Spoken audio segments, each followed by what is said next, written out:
Bombo Business News.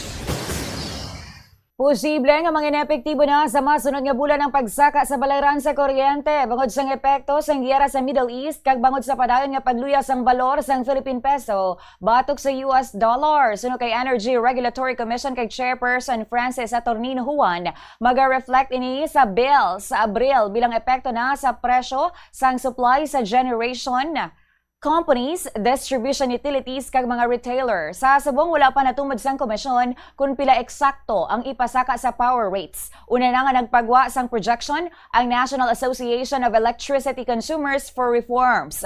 Kung ibasa sa additional cost suno sa asosasyon, posible nga may dugang sa electricity rate nga 2 pesos tubtob 4 pesos apang i-cover lamang sini ang supply nga ginhatag sang wholesale kun sa liwat, supply nga ginhatag sang wholesale electricity spot market economism. Ang dugang nga 2 pesos katumbas ang 400 pesos nga dugang nga payment para sa mga balay nga mayara sang konsumo nga 200 pesos o kon 200 kilowatt hours. Ginklaro man sang Energy Regulatory Commission nga naghatag ini sang direktiba sa electric utilities kag generation suppliers nga magpanukot kag magpasaka sang rate sa staggered basis. Butsulungon, utay-utayon o kon pahat-pahaton lamang agod hindi man matam-an ang mga konsumidor sang kuryente.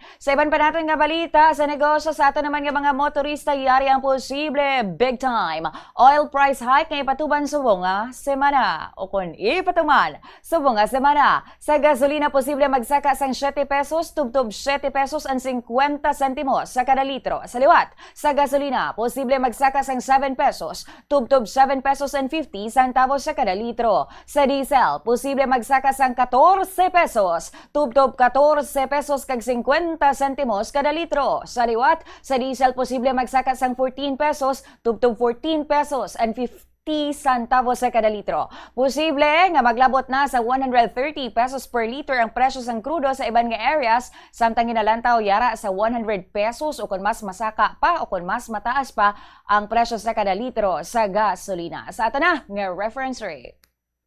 Bombo Foreign Exchange Update is brought to you by Quinbank Business Banking. Ini nga exchange rate ginbase sa closing transactions ang Bankers Association of the Philippines o kun BAP kag sa Bankers o kun Bangko Sentral ng Pilipinas o kun BSP sang Huwebes pa Marso 19.